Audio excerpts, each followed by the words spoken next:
नमस्कार दोस्तों, भारत एक सोच देख रहे हैं आप। दोस्तों, बड़ी खबर निकलकर सामने आई है। आईआईटी बीएचयू की छात्रा के साथ गैंगरेप करने वाले 2 आरोपियों को रिहाई मिल गई है। खास बात यह है दोस्तों कि जिन 3 लड़कों पर गैंगरेप का आरोप लगा था वो बीजेपी के नेता थे, बीजेपी के आईटी सेल में काम करते थे। क्या है पूरी खबर, पुलिस ने कोर्ट में क्या दलीलें पेश की हैं और साथ ही अब इस पर तमाम नेताओं की तरफ से क्या कुछ प्रतिक्रियाएं निकलकर सामने आ रही हैं, क्या कुछ बयान निकलकर सामने आ रहे हैं, ये सब हम आपको बताने जा रहे हैं। दोस्तों, जो 3 आरोपी जेल में थे उनमें से 2 आरोपियों को 7 महीने के बाद रिहाई मिल गई है। इलाहाबाद हाई कोर्ट ने आरोपी कुणाल पांडे और आनंद उर्फ अभिषेक चौहान को सशर्त जमानत दे दी है। वहीं तीसरे आरोपी सक्षम पटेल की जमानत कोर्ट ने स्वीकार नहीं की।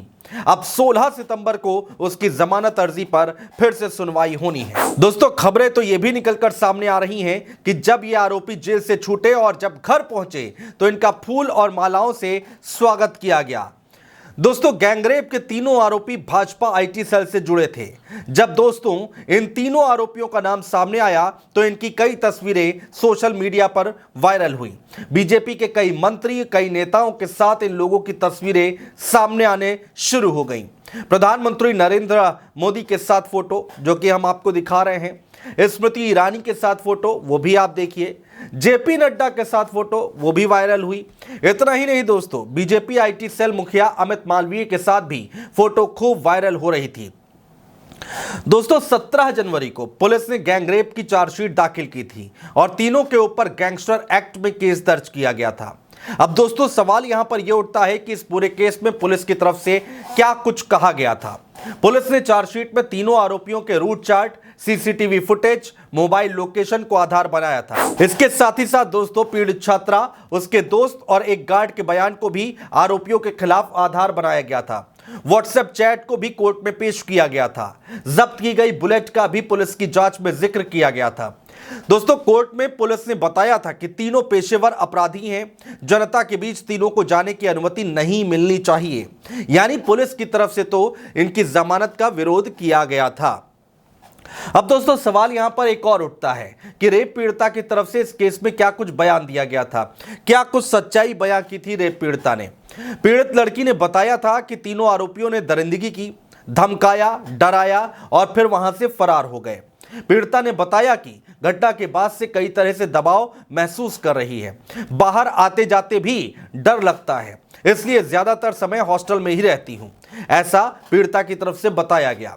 दोस्तों, ये लोग वारदात को अंजाम देकर मध्य प्रदेश विधानसभा चुनाव में कैंपेनिंग के लिए चले गए थे और लगभग 55 दिन वहीं शरण ले रखी थी। फिर तीनों के वाराणसी आते ही पुलिस ने 60 दिन बाद इनको गिरफ्तार किया।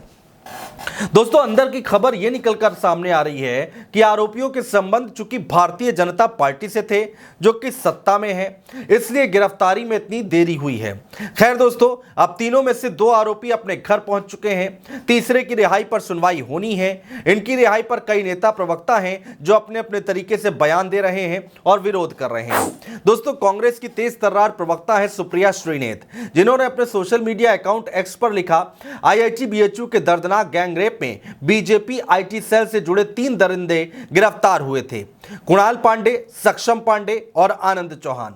अब इनमें से 2 को जमानत मिल गई है, एक की कुछ ही दिन में सुनवाई है। खबरों के अनुसार छूटने पर आरोपियों का स्वागत किया गया। आखिर में सुप्रिया श्रीनेत लिखती हैं, बीजेपी बेटियों का नाम मत लेना। इसके बाद कांग्रेस के प्रवक्ता है सुरेंद्र राजपूत, उन्होंने भी सोशल मीडिया पर इस केस को लेकर सरकार पर निशाना साधा। वो लिखते हैं, बनारस हिंदू यूनिवर्सिटी की बिटिया से गैंगरेप के आरोपी अपराधी भाजपा के सदस्यों को जमानत कैसे मिली? क्या भाजपा सरकार की लचर पैरवी थी? तमाम सवाल उठाए जा रहे हैं दोस्तों विपक्षी दल की तरफ से। खैर दोस्तों, इन तीनों ने बीजेपी की खूब किरकिरी कराई थी और अब जब ये जेल से बाहर आ रहे हैं तो इस पर वार पलटवार भी खूब हो रहा है। बहुत शुक्रिया दोस्तों।